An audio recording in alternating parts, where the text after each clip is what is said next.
Assalamualaikum warahmatullahi taala wabarakatuh.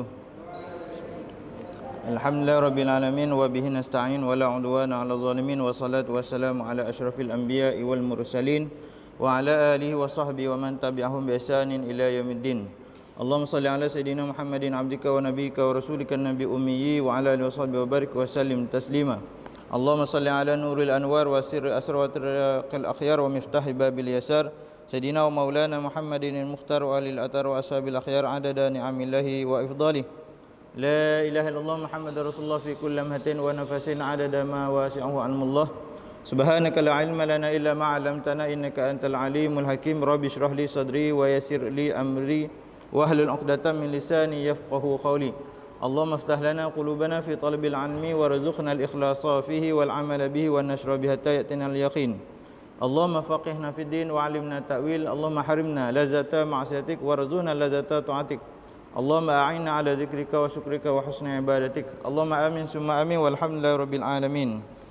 Muslimin muslimat yang dirahmati Allah taala sekalian, alhamdulillah puji dan syukur kita kehadrat Allah Subhanahu wa taala kerana pada malam yang mulia, di tempat yang mulia, pada ketika dan waktu yang mulia, setelah mana kita mengerjakan ibadah yang mulia yakni salat, mudah-mudahan Allah menerima segala amalan kita dan juga menjadikan kita hamba yang saleh yang sentiasa beramal dengan apa yang diperintahkan oleh Allah SWT dan meninggalkan apa yang dilarang olehnya, dan kita juga mati dalam husnul khatimah dan bertemu dengan Allah SWT di akhirat nanti dalam keadaan hati yang sejahtera insya-Allah. Mudah-mudahan dengan keberkatan majlis ilmu ini Allah angkat segala musibah yang menimpa kita, memberikan kesihatan yang baik kepada kita zahir dan batin, juga memberikan rezeki yang baik kepada kita, rezeki zahir dan juga rezeki batin insya-Allah. Muslimin dan muslimat yang dirahmati Allah taala sekalian, jadi pada minggu yang lalu kita telah masuk ke bab yang ketiga, iaitu berkenaan dengan adab-adab berwuduk ataupun adab-adab mengambil air sembahyang, iaitu pada muka surat 18, muka surat 19, yang mana Imam Al-Ghazali telah sebutkan sebelum kita nak mengambil wuduk, yakni selesai daripada kita beristinja, yakni kita membersihkan tempat najis kita setelah selesai daripada qada hajat, Imam Al-Ghazali sebut jangan kita tinggalkan bersiwak. Jangan kita tinggalkan bersiwak, yakni bersugi. Kerana apa? Kerana sugi itu telah dinyatakan dalam hadis Nabi SAW mendatangkan kerajaan Allah SWT. Selain daripada membersihkan mulut, mendatangkan keredaan Allah Subhanahu Wa Taala, dan juga menjadikan syaitan benci kepada orang yang bersiwak, yakni bersugi. Dan kelebihan bersugi itu dinyatakan juga bahawa sesiapa yang sembahyang dengan menggunakan sugi itu lebih afdal, lebih baik daripada 70 kali sembahyang dengan tidak menggunakan siwak, dengan tidak menggunakan kayu sugi. Ini adalah antara kelebihan yang dinyatakan di dalam hadis berkenaan dengan bersugi. Dan kita telah sebutkan berkenaan dengan tempat-tempat untuk kita bersugi, antaranya ialah ketika mana kita nak mengambil wuduk, dan juga ketika mana kita nak mengambil wuduk, dan juga ketika mana kita selesai daripada makan, ataupun ada ketikanya dalam hadis Nabi sebut, Sayyidatina Aisyah menyebut bahawa Nabi ketika mana nak masuk ke dalam rumah, Nabi bersiwak. Dan begitu juga ketika mana kita nak solat, sebelum nak angkat takbiratul ihram, jadi disunatkan kita bersiwak terlebih dahulu. Dan juga telah disebutkan sebelum ini berkenaan dengan jenis-jenis kayu ataupun ranting kayu yang digunakan oleh Rasulullah SAW sebagai kayu siwak. Antaranya ialah daripada kayu arak, daripada kayu arak. Kemudian yang kedua adalah daripada pelepah tamar, yang mana pelepah tamar ini adalah siwak yang terakhir yang digunakan oleh Rasulullah SAW sebelum baginda wafat. Dan yang ketiga adalah daripada pohon zaitun, yang mana dalam hadis disebutkan bahawa siwak itu adalah siwak para nabi sebelum Nabi sallallahu alaihi wasallam, dan juga amalan baginda Nabi sallallahu alaihi wasallam yang diwariskan kepada kita sehinggalah akhir zaman. Walaupun ia tidak wajib, ia sunat saja, tapi sunat itu adalah sunat yang sudah ditinggalkan oleh umat baginda Nabi sallallahu alaihi wasallam, terutamanya umat akhir zaman. Jadi kita kena hidupkan kembalilah sunnah bersiwak ini antaranya, karena dinyatakan dalam hadis yang lain, sesiapa yang menghidupkan man ahya as-sunnati 'inda fasadi ummati falahu ajru kami ati syahidin. Sesiapa yang menghidupkan sunnah Nabi sallallahu alaihi wasallam ketika mana umat sudah rosak, umat meninggalkan sunnah Nabi itu, dihidupkan kembali. Jadi orang yang menghidupkan kembali sunnah yang telah mati itu akan mendapat pahala mati syahid.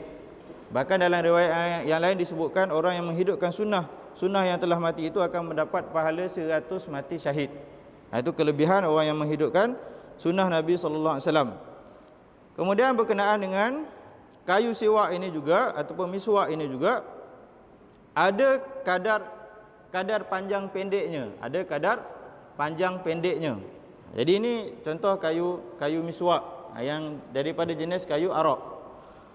Jadi kadar panjang miswak itu adalah tidak lebih daripada sejengkal. Tidak lebih daripada sejengkal. Panjangnya tidak lebih daripada sejengkal. Jadi sunnahnya adalah sejengkal. Jadi biasa yang dijual di pasaran itu adalah ukuran sejengkal. Ukuran panjangnya adalah sejengkal, tidak lebih daripada sejengkal. Kalau lebih daripada sejengkal, hukumnya makruh. Hukumnya makruh. Kata ulama, yang lebih daripada sejengkal itu syaitan akan bertenggek di situ. Yang lebih tu. Yang lebih tu. Jadi sunnahnya adalah sejengkal, panjang sejengkal. Dan juga kalau kurang daripada sejengkal ini, tidak kurang daripada 4 jari. Tidak boleh pendek daripada 4 jari. Maknanya ini lebih daripada 4 jari. Dan panjangnya sejengkal. Ini yang paling baiklah. Kalau kata pendek, misalnya kita potong, jadi jangan kurang daripada 4 jari. Masih dalam kadar lebih daripada 4 jari ni boleh guna lagi. Kalau dah kurang daripada 4 jari, cari yang lain. Cari yang lain. Itu dari segi kadar panjangnya. Kemudian dari segi besar ataupun kecil ni, janganlah terlalu besar. Janganlah terlalu besar daripada ibu jari kita lah, ibu jari kita masing-masing. Kalau dah besar sangat, kan, macam mana kita nak sugi, kan? Jadi jangan terlalu besar dan jangan pula terlalu kecil. Jadi itu dari segi kadar panjang dan pendeknya. Kalau lebih hukumnya makruh. Kalau kurang daripada 4 jari pun hukumnya makruh. Yang sunnahnya adalah sejengkal. Kalau segi saiznya tidak terlalu besar dan tidak terlalu kecil. Kemudian dari segi penggunaan kayu miswak ini, sekurang-kurangnya setiap 40 hari ditukar. Setiap 40 hari ditukar. Itu sebaik-baiknya lah. Terutamanya apabila getah daripada kayu arak tu dah habis, getahnya dah habis. Yang terbaiknya adalah kayu yang ranting yang baru diambil daripada pokok dia, yang masih ada getah dia. Yang kita guna di pasaran tu getah dia dah tak banyak dah, sikit dia. Jadi yang terbaiknya yang masih ada getah tu. Jadi setiap 40 hari ditukarlah. Kemudian kalau kita tukar, jangan kita buang begitu saja. Kena jaga kehormatan dia. Maknanya ditanam misalnya. Wallahu alam. Nanti kayu arak tu ada ke tidak di Malaysia ni, wallahu alam. Yalah, yang sekarang ni di pasaran ada kayu arak dan juga yang lain-lain lah. Kalau ada ranting kurma. Kalau ada ranting pokok pokok zaitun. Kalau tidak ada, apa-apa ranting yang ada, yang rantingnya itu basah. Rantingnya jenis muda lah, jenis basah. Dan juga yang jenis bersirat ni. Yang ada dia punya serat dia. Serat ke sirat? Yang ada ni lah, supaya kita dapat kita dapat berus, kan. Jangan ranting yang keras, yang boleh mencederakan gigi dan gusi. Itu kena tengoklah. Tapi dia kena ikut tertib dia. Tertib dia yang atas sekali dah kayu arak ni. Yang tertib kedua adalah pelepah tamar. Tertib yang ketiga adalah daripada pohon zaitun. Yang keempat adalah daripada ranting yang masih basah. Yang kelima adalah ranting yang kering tetapi dibasahkan. Tu dia kena ikut tertib dia. Ikut tertib dia. Nak ambil ranting apa pokok mempelam ke, mangga ke, terpulang lah. Tapi ikut tertib dia. Setelah yang ni dah, semua ni dah tak ada. Tak ada. Pelepah sawit ke, pelepah apa, pokok kelapa ke, pokok nio, buah nio ke, mana-mana lah. Kan? Tapi kena ikut tertib dia. Jangan terus-terus pergi ambil yang tu. Ikut tertibnya dulu. Lepas tu berus gigi yang dekat rumah tu tak ada masalah, guna macam biasalah. Tak ada masalah, saya dah bagi tahu dah sebelum ni kan, tak ada masalah. Boleh guna seperti biasa. Yang ini bawa ketika mana kita nak solat dan sebagainya lah. Kemudian setelah itu kata Imam Al-Ghazali, setelah mana kita bersiwak, kemudian hendaklah engkau duduk menghadap ke arah kiblat di atas tempat yang sedikit tinggi supaya engkau tidak terkena percikan air. Maknanya lepas pada kita bersiwak, yang ni kita nak langkah seterusnya lah, kita nak ambil wuduk, nak ambil air sembahyang. Jadi Imam Ghazali kata menghadap ke arah kiblat. Waktu kita bersugi tadi, bersiwak tadi, dah boleh dah menghadap ke arah kiblat. Kemudian bila nak ambil wuduk, duduk di atas tempat yang tinggi sedikit. Tinggi sikit tu supaya apa? Supaya tidak terkena percikan air. Macam sekarang di masjid dia buat tempat tinggi kan, tinggi daripada apa nama, kita panggil apa, longkang kecil itulah, supaya tidak terpercik kena air, di situ pada pakaian dan sebagainya. Dan baca olehmu ketika itu akan doa, Bismillahirrahmanirrahim, Rabbi a'udzubika min hamadzati syayatini wa a'udzubika Rabbi an yahdurun. Setelah mana kita menghadap ke arah kiblat, duduk di tempat yang tinggi. Imam Ghazali sebut ni duduk, maknanya sunnah mengambil wuduk tu dengan duduk, bukan berdiri. Bukan berdiri mengambil wuduk tu, duduk tu yang sunnahnya. Tapi kalau orang tak boleh nak duduk, kan kalau ada buat tempat duduk kan, tu maknanya duduklah untuk dapat sunnah ketika mana mengambil wuduk. Kecuali orang yang tak dapat nak duduk, ada sakit dan sebagainya tu, dia terpaksa berdirilah ketika mana ambil wuduk. Jadi kalau dapat duduk, ambil peluang untuk duduk untuk dapat sunnah duduk ketika mana ambil wuduk. Kemudian baca doa ini. Doanya apa? Dengan nama Allah yang Maha Pemurah lagi Maha Mengasihani. Ya Allah, aku berlindung denganmu daripada gangguan syaitan. Kenapa minta perlindungan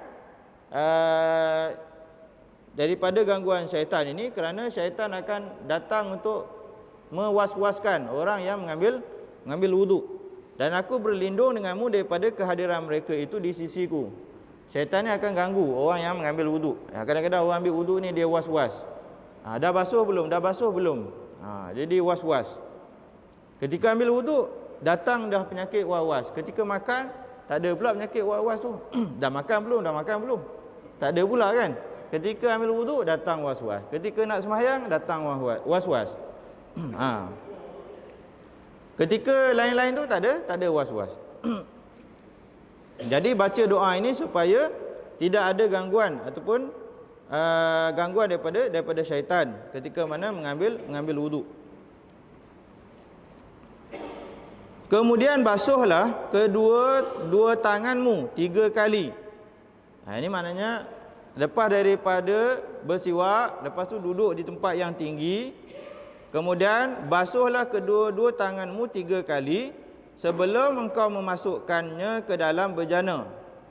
Jadi basuh tangan, kedua tangan itu tiga kali, maknanya basuh daripada ujung jari sampai kepada pergelangan tangan. Basuh tu 3 kali. 3 kalilah sebelum memasukkannya ke dalam bejana. Sebab dulu kan tak ada pipe air, kena pakai cebok dan sebagainya. Kemudian baca doa ini, iaitu Allahumma inni as'alukal yumna wal barakah wa a'udzubika minasyu'mi wal halakah. Ini baca doa ketika mana doa ini, iaitu ya Allah, aku meminta akan engkau akan keuntungan dan keberkatan, dan aku berlindung denganmu daripada sial dan kebinasaan. Disebut di nota di bawah itu, nota ini dicatatkan oleh penyusun penterjemah kitab ini, Syekh Ahmad Fahmi Zamzam, bukan oleh Imam Ghazali. Kata penterjemah, doa-doa yang dibaca ketika membasuh anggota wuduk ini telah disebutkan oleh Imam Ar-Rafi'i, salah seorang imam dalam mazhab Imam Asy-Syafi'i.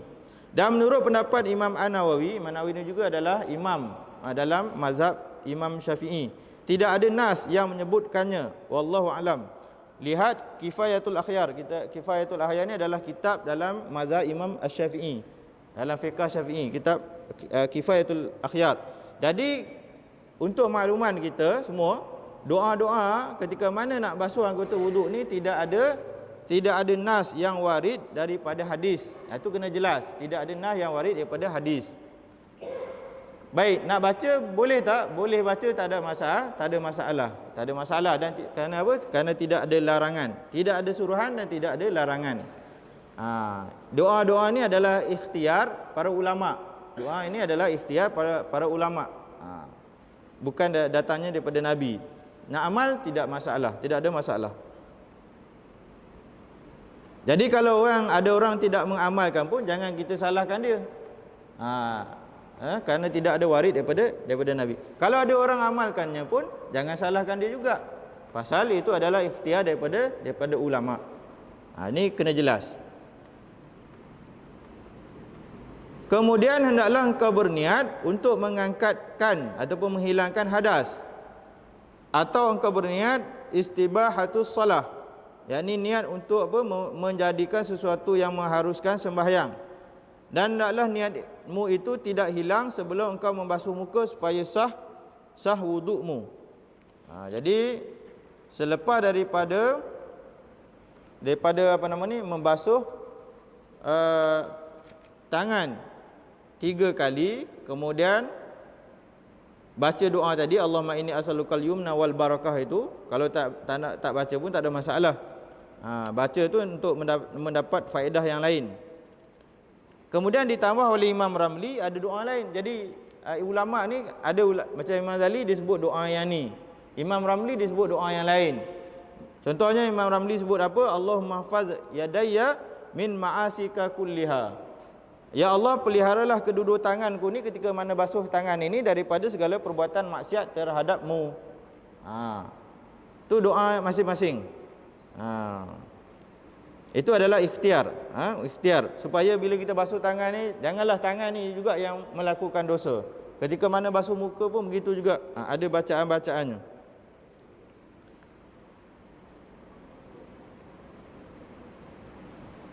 Kemudian niat. Kemudian masuk pada niat. Niat tu jangan hilang sehingga air mencecah pada muka. Niat tu jangan hilang sehingga air mencecah pada keseluruhan muka. Supaya apa? Supaya wuduk tu menjadi sah. Kenapa bersiwak tadi sunat? Basuh tangan 3 kali tu pun sunat sampai ke pergelangan tangan. Masuk pada niat dah wajib, dah fardu wuduk. Masuk pada basuh muka dah fardu wuduk. Jadi kena bezakan mana yang sunat, mana yang fardu. Kenapa? Fardu wuduk tu ada rukun wuduk tu ada 6 saja. Yang lain selebihnya tu adalah sunat. Kemudian ambil air 1 cebok. Ini muka surat 20. Ambil air 1 cebok dan berkumur-kumurlah engkau dengannya 3 kali. Ini 3 kali juga. Dan bersungguh-sungguh engkau memutarkan air itu, yakni air yang di dalam mulut itu, sehingga sampai ke hujung halkum, bahagian atas kerongkongan. Kecuali jika engkau puasa, maka engkau perlahankan berkumur-kumur itu. Berkumur-kumur ini disebut sebagai madmadah. Kumur dengan kuat. Masukkan air ke dalam mulut, kumur dengan kuat. Kumur dengan kuat kecuali pada ketika berpuasa. Kumur tu dengan memutar-mutarkan air dalam mulut. Kecuali ketika mana berpuasa lah. Sampai ke halkum. Kemudian dibuanglah air itu. Kecuali berpuasa berkumur dengan perlahan saja, dengan perlahan saja. Takut apa? Tertelan air itu masuk ke dalam dalam perut. Jadi ketika tidak berpuasa, berkumur-kumur tu dengan memutarkan air itu dengan kuat, yang disebut sebagai madmadah. Masukkan air dalam mulut, kumur-kumur dengan kuat tu apa nama? Madmadah. Dan baca olehmu ketika itu doa, Allahumma a'inni ala tilawati kitabik wa kasrati zikri lak wa sabitni bil qawli sabiti fil hayati dunya wa fil akhirah. Ini doa ikhtiar ulama. Boleh baca. Supaya apa? Ya Allah, permudahkanlah aku untuk membaca kitabmu, yakni Al-Quran, dan untuk memperbanyakkan zikir kepadamu, dan kukuhkanlah aku dengan perkataan yang kukuh, iaitu la ilaha illallah, supaya akhir kita, hayat kita tu kukuh dengan kalimah la ilaha illallah, kalimah tauhid di dunia dan di akhirat. Yang ini maksudnya, jadikanlah hidup aku ini dan matiku ni dalam keadaan beriman. Dengan ketika mana kita basuh, masukkan air ke dalam mulut itu, kita berkumur-kumur itu, itu doanya. Kalau tak boleh nak baca dalam bahasa Arab, tak mampu nak hafal, tak mampu nak ingat, baca dalam bahasa yang mudah untuk kita faham, bahasa kita lah. Kemudian dalam kitab lain, kitab Imam Al-Ghazali, misalnya kitab Al-Azkar Imam An-Nawawi. Kitab Al-Azkar Imam Nawawi ini adalah kitab susunan hadis-hadis yang berkaitan dengan amalan-amalan yang Nabi SAW buat. Dalam kitab Imam An-Nawawi, kitab Al-Azkar, Imam Al-Azkar sebut, Imam An-Nawawi sebut dalam Al-Azkar ada doa lain pula. Doa lain pula, macam-macam doa. Kadang-kadang Nabi SAW dari segi amalan, kadang-kadang Nabi satu ketika Nabi baca doa ini, ada satu ketika baca doa lain. Begitu juga dalam bacaan dalam solat. Kalau kita baca hadis-hadis Nabi ni, bacaan dalam solat tu banyak. Ketika rokok misalnya, ketika sujud ada bacaan-bacaan lain. Tapi kenapa kita baca apa yang ada sekarang? Kerana ulama bila dah dilihat keseluruhan hadis tu, dia ambil buat satu ketetapan mana yang paling Nabi paling kerap baca, itulah dia yang disebutkan. Tapi kalau nak baca yang lain yang Nabi pernah buat, boleh, tak ada masalah. Cuma masalah pada kita lah, ingat ke tidak. Yang ada tu pun kadang-kadang lupa kan. Jadi kita amal apa yang dah ada lah. Cuma untuk pengetahuan kita, kita tahulah ada sebenarnya ada juga bacaan yang lain. Itu untuk pengetahuan kita. Kata Imam An-Nawawi, dibaca doa Allahumma asqini min haudi nabiyika Muhammadin sallallahu alaihi wasallam ka'san la azma'u ba'dahu abada. Ya Allah, berikanlah aku minum segelas air daripada telaga Nabi-Mu Muhammad SAW yang aku tidak akan dahaga selepas selama-lamanya. Dengan kita ketika mana kita berkumur tu, kita minta doa supaya apa? Supaya Allah bagi kita minum air di telaga Nabi nanti. Ketika di akhirat nanti minum di telaga Nabi, yang mana dengan air itu kita tidak akan haus selama-lamanya. Kemudian setelah itu, kemudian ambil pula satu cebok air yang lain. Mana ambil air yang lain untuk engkau memasukkan air ke dalam hidungmu. Maka hendaklah engkau beristinsyak. Dia salah tulis tu, istinsyak, bukan intinsyak, istinsyak. Tukar N tu tukar S, IS, tukar IS. Beristinsyak, yang ni memasukkan air ke dalam hidung 3 kali. Ini juga adalah sunat. Selain daripada madmadah tadi, berkumur-kumur, memasukkan air ke dalam hidung dan dikeluarkan tu juga adalah sunat. Sunat. Ataupun ketika mana masukkan air ke dalam hidung, boleh terus memasukkan air ke dalam mulut, boleh terus masukkan air ke dalam hidung. Maksudnya ambil air, masuk ke dalam mulut, terus naik sedut ke hidung sekaligus, boleh. Ataupun diasingkan, kumur mulut dulu, lepas tu jangan ambil air lain untuk masukkan air ke dalam hidung. Masukkan air ke dalam hidung tu, sedut sampai terasa dekat sini ni. Sedut sampai terasa sini, kecuali pada ketika mana berpuasa lah. Ketika mana tak berpuasa, sedut sampai ke sini. Terasa pedih-pedih gitu kan. Kalau yang biasa buat, kalau tak biasa buat, sedut. Okey, lepas tu dibuang dengan tangan kiri. Sunat dibuang dengan tangan kiri. Sunat dibuang dengan tangan kiri 3 kali. Sedut sampai pangkal hidung, sampai pangkal hidung. Air tu sampai pangkal hidung. Kecuali pada ketika berpuasa. Sambil membersihkan kotoran dalam hidung dengan jari kelingking. Sambil membersihkan kotoran dalam hidung dengan jari kelingking. Jari kelingking sebelah kiri lah. Tadi waktu kita berkumur tadi, boleh masukkan jari telunjuk. Tapi sebab dah bersugi tadi, tak perlu lagi lah berkumur dengan kuat saja. Ketika mana masuk air ke dalam hidung, telah disedut dengan kuat, dah dibuang, boleh masukkan jari kelingking pada hari yang tidak berpuasa lah, untuk buang segala kotoran yang ada dalam hidung kita. Ini dilakukan sebanyak 3 kali. Dan baca olehmu akan doa. Ketika itu baca doa ini pula. Allahumma arihni raihatal jannati wa anta anni radin. Ya Allah, ciumkanlah hidungku ini akan bau wangi syurga, sedangkan engkau redha daripadaku.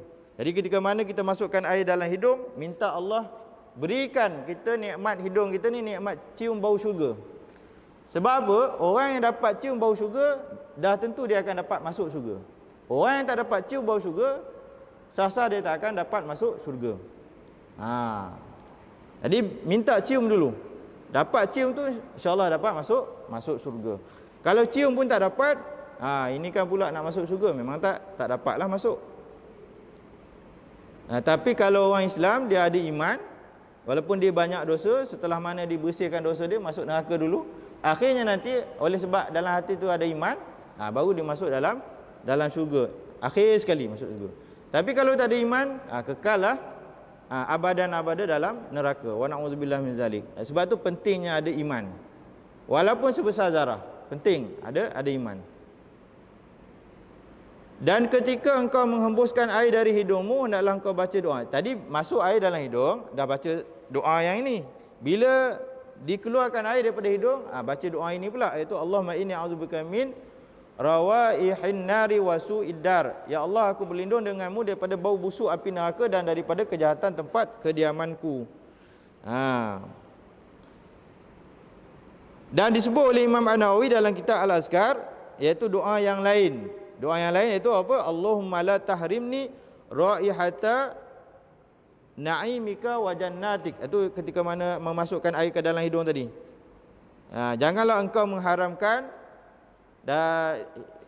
hidungku daripada bau nikmat syurga.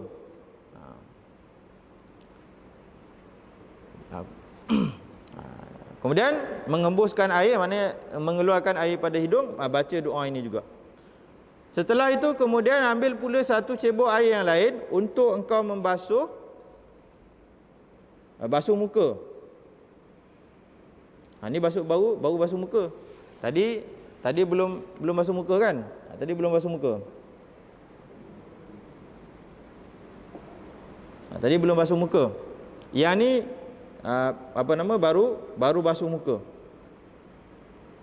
Tapi niat itu ketika mana air cecah di muka, ketika tu niat. Ketika tu niat. Maksudnya kalau nak lafaz niat pada awal pun boleh, tapi niat yang sebetulnya niat sah tu adalah ketika mana air cecah pada muka. Sampailah dibasuh keseluruhan muka. Kemudian ambil pula 1 cebok air yang lain untuk engkau membasuh muka. Maka basuhlah mukamu mulai dari tempat yang mula mendatar daripada dahi sampai ke hujung bahagian hadapan daripada dagu. Maknanya daripada daripada dahi ni, ujung rambut ni, dahi sampai kepada bawah dagu. Sampai ke daripada bawah dagu ni. Bahagian hadapan daripada dagu. Bahagian sini. Ini dari segi bujurnya, dan dari segi lebarnya pula ialah jarak antara kedua telinga. Kalau dari segi lebar, daripada anak telinga ni sampai anak telinga sini. Ini kawasan dia. Dan sampaikanlah air itu ke tempat tahzif, iaitu tempat yang beradat kaum wanita membuang rambut yang ada di situ. Ini bagi orang perempuan, ketika mana dia mengambil wudu, dia jangan buang rambut rambut di tepi ni ke belakang. Sideburn ni kan, dia jangan buang ke belakang. Kena tarik ke depan, kena basuh sekali. Ketika mana basuh muka. Kalau dia tarik ke belakang, yang bahagian yang ni yang ditarik ke belakang tu tidak kena air, maka tidak sah basuhan muka dia. Ini khusus bagi orang perempuan. Jadi mana yang ada di sini jangan ditarik ke belakang. Basuh sekali. iaitu tempat yang ada di antara bahagian atas telinga sampai ke tepi pelipis, yang ni tempat yang ada di tepi dahi. Ini yang kawasan sekitar ni lah. Yang ni kena basuh rambut-rambut yang ada di sini bagi orang perempuan. Dan sampaikanlah ketika membasuh muka itu ke tempat tumbuh 4 macam bulu.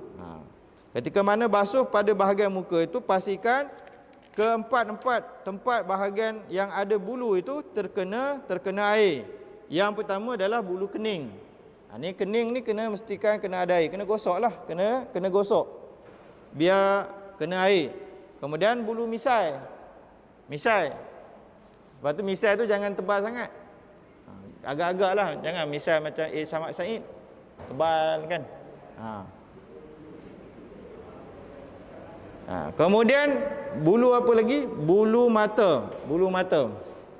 Dan bulu mata. Kemudian bulu azar. Bulu azar ni iaitu bulu yang tumbuh dari tempat permulaan janggut sampai membetuli kedua-dua telinga. Tempat tumbuh janggut sampai tempat membetuli kedua-dua telinga. Ini maknanya daripada kawasan ni yang mana ada bulu-bulu semua ni kena pastikan kena air. Kecuali janggut yang tebal sangatlah.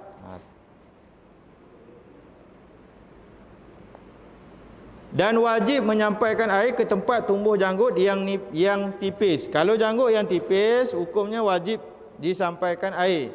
Dan tidak wajib menyampaikan air ke tempat tumbuh janggut yang tebal. Yang tebal tu tak wajib sampaikan sampai ke bawah-bawah kena kulit tu. Tapi kalau nipis tu wajib diselat-selatkan janggut tu biar kena air. Dan baca olehmu ketika membasuh muka itu, iaitu Allahumma bayyid wajhi binurika yawma tabyaddu wujuhu awliyaik wa la tusawwid wajhi bizulumatika yawma taswaddu wujuhu a'daik. Ya Allah, putihkanlah mukaku dengan nurmu pada hari yang menjadikan putih muka para awliyamu, ini kekasihmu, iaitu pada hari kiamat. Dan jangan engkau hitamkan mukaku dengan kegelapanmu pada hari menjadi hitam pula musuh-musuhmu. Ini ketika mana membaca doa ketika mana membasuh muka. Dan jangan engkau tinggalkan menyelat-nyelati janggut yang tebal. Janggut yang tebal tu jangan tinggal untuk selatkan dia. Selatkan janggut tu biar terkena air. Terutamanya janggut yang tebal. Walaupun tak wajib kan. Biar kena air. Kemudian basuhlah tanganmu yang kanan dan ikuti pula dengan membasuh tangan kiri. Ini tertib. Basuh tangan kanan dulu baru basuh yang kiri. Jangan basuh kiri dulu baru basuh yang kanan. Basuhlah tanganmu bersama dengan kedua-dua siku sampai ke tempat pergelangan lenganmu, kerana perhiasan di dalam syurga itu sampai ke tempat basuhan wudu. Sampai ke tengah lengan tangan. Disunatkan basuh daripada sini sampai ke pergelangan ni sampai ke sini. Biar lebih tak apa. Yang lebih ni mana kawasan wuduk yang terkena air wuduk, yang lebih itu akan bercahaya. Tempat itu akan bercahaya. Jadi tak ada masalah lebihkan basuhan wuduk. Tempat basuhan wuduk tu lebihkan. Dilebihkan. Sunat dilebihkan kawasan dia. Dan baca olehmu ketika membasuh tangan kanan akan doa Allahumma a'tini kitabi biyamini wa hasibni hisaban yasira. Ya Allah, berikanlah kepadaku catatan amalanku pada hari kiamat nanti di tangan kanan, dan hisablah aku dengan hisab yang mudah. Jadi maknanya ketika mana basuh pada basuhan tangan kanan tu minta doa Allah bagi buku amalan kita nanti di akhirat nanti dengan tangan di sebelah tangan kanan. Jangan bagi sebelah kiri ataupun daripada belakang. Dapat tu daripada sebelah tangan kanan. Dan baca olehmu ketika membasuh tangan kiri akan doa Allahumma inni a'udzubika an tu'tiyani kitabi bishimali aw min wara'i zahri. Ya Allah, aku berlindung denganmu daripada engkau memberikan akan catatan amalanku di tangan kiri ataupun daripada sebelah belakang. Yang kita nak adalah daripada hadapan sebelah tangan kanan.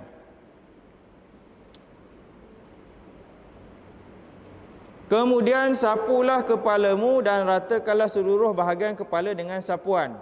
Ini basuh kepala. Basuh kepala. Maknanya basuh kepala ini yang sunnahnya ialah yang kita basuh sikit-sikit je biar terkena rambut. Yang sunnah ialah ambil air, basahkan tangan, diletakkan tangan di sini, ditarik sampai ke belakang, lepas tu ditarik ke depan, patah balik, dikira sekali.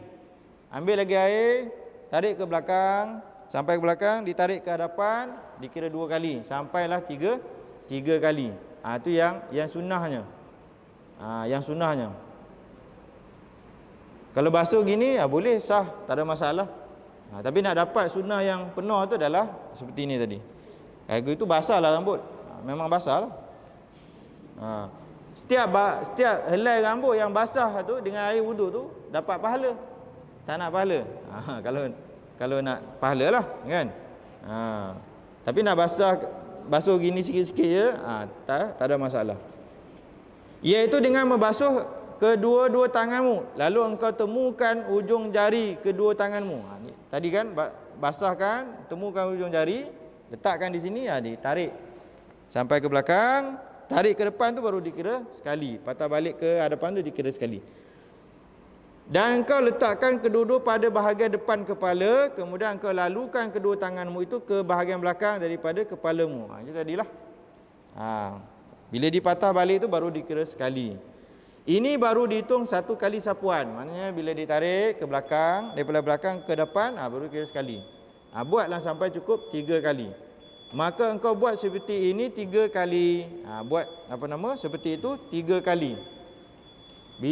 Kemudian ketika mana basuh kepala itu, membaca doa Allahumma qashini bi rahmatik wa anzil alayya min barakatik wa azillani tahta zilli arsyika yawma la zilla illa zilluk.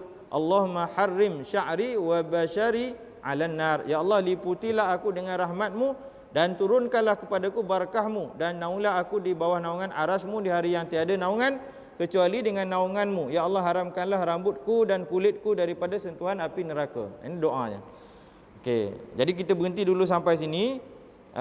Yang terakhirnya, sebelum kita nak sambung pada minggu hadapan, nak sebut, tadi terlupa nak sebut bahawa wuduk Nabi SAW tu disebut dalam hadis, kerana Nabi SAW yatawaddau bil muddi.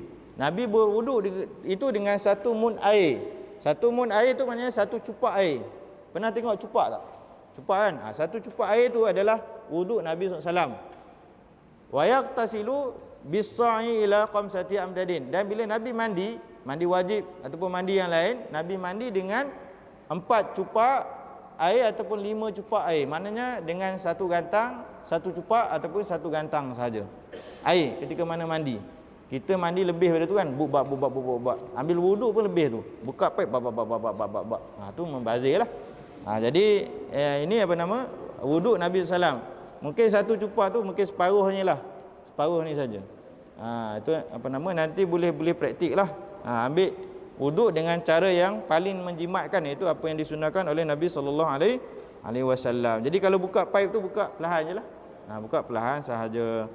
Jadi bil masjid pun tak adalah tinggi kan. Air free kan Sarawak ni kan. Saya negatif saja. Rumah tu negatif je. Tak pernah bayar air ni. Jadi sekadar itu saja yang dapat disampaikan pada malam ini. Yang lemah yang kurang tu daripada diri saya sendiri. Jadi ada salah silap mohon bagi teguran. Wallahu a'lamu bis-shawab wa ilaihi marji'un wal ma'ab wa billahi taufik wal hidayah. Wassalamualaikum warahmatullahi taala wabarakatuh.